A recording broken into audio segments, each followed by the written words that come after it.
पढ़ेंगे ऊर्जा किसे कहते हैं और ऊर्जा के प्रकार। इसके पहले मैं क्लास में बताया था आपको कार्य किसे कहते हैं। तो कार्य करने की जो क्षमता होता है उसी को हम ऊर्जा कहते हैं। यहाँ पर लिखा हुआ है किसी वस्तु के कार्य करने की क्षमता को ऊर्जा कहते हैं। जब तक हमारे शरीर में एनर्जी नहीं होगा तो हम कार्य नहीं कर सकते, और कार्य कर रहे हैं मतलब हमारे शरीर में एनर्जी है ना, या मशीन में फ्यूल है तभी वो मशीन चलेगा। मोटरसाइकिल में पेट्रोल नहीं डालेंगे चलेगा क्या? नहीं चलेगा, है ना। तो कार्य करेगा क्या? नहीं करेगा। किसी वस्तु की कार्य करने की जो क्षमता होता है उसे ही हम ऊर्जा कहते हैं। तो कार्य करने की क्षमता को ऊर्जा कहते हैं, इसलिए कार्य का जो मात्रक होगा वही ऊर्जा का भी मात्रक होगा। इसलिए ऊर्जा का भी एसआई पद्धति में मात्रक जूल होगा और सीजीएस पद्धति में मात्रक क्या होगा? अर्ग होगा। ये भी एक अदिश राशि है, इसका भी विमीय सूत्र कार्य के जैसे ही होंगे। ठीक है। ऐसे ऊर्जा के अनेक रूप होते हैं, यांत्रिक ऊर्जा, रासायनिक ऊर्जा, विद्युत ऊर्जा, प्रकाश ऊर्जा, है ना, आदि। पर हम यहाँ पर इस अध्याय में यांत्रिक ऊर्जा के बारे में पढ़ेंगे। तो किसी वस्तु द्वारा उसकी गति, स्थिति या विन्यास के कारण प्राप्त की गई या छोड़ी गई ऊर्जा को हम कहते हैं यांत्रिक ऊर्जा कहते हैं। यांत्रिक ऊर्जा दो प्रकार के होते हैं, एक होता है काइनेटिक एनर्जी यानी कि गतिज ऊर्जा, दूसरा होता है पोटेंशियल एनर्जी यानी कि स्थितिज ऊर्जा। अब हम गतिज ऊर्जा किसे कहेंगे? तो किसी वस्तु में गति के कारण उत्पन्न ऊर्जा को गतिज ऊर्जा कहते हैं। ठीक है। किसी वस्तु में गति के कारण उत्पन्न ऊर्जा को गतिज ऊर्जा कहते हैं।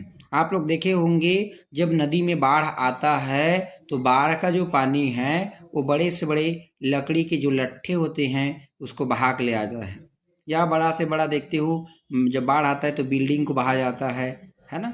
तो गति के, अब वही पानी समतल शांत रहेगा तो वो ऐसा बहा नहीं सकता, ये नुकसान नहीं पहुंचा सकता।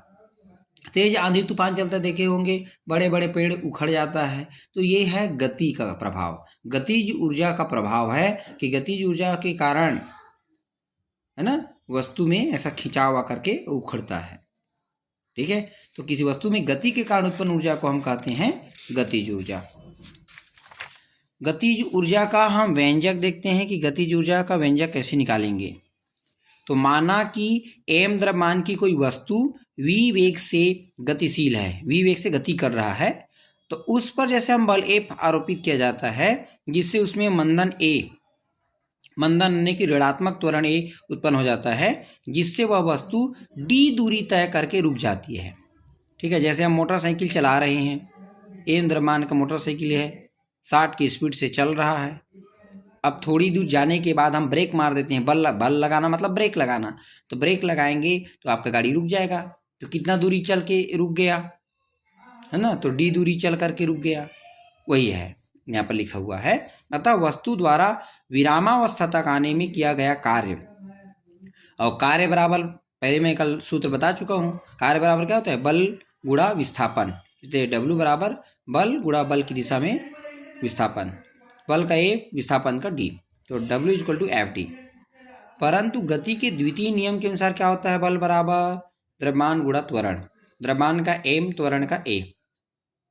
अब इस F के वैल्यू को इसमें पुट कर देते हैं हम, तो W इक्वल टू MAD, समीकरण 3 बन जाएगा। परंतु गति की जो तृतीय समीकरण है आप लोग पढ़े हो, क्या होता है? V square equal to U square plus 2AS। अंतिम वे यहाँ पर क्या बोल रहे हैं हम? रुक जाता है। रुक जाता है मतलब क्या होगा? ये उसका अंतिम वेग 0 हो जाएगा, पर प्रारंभिक वेग कितना है?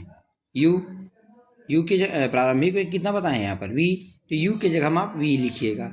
2 मैं बताया a, मंदन a उत्पन्न होता है मतलब ऋणात्मक त्वरण होगा, माइनस a, और विस्थापन कितना? d।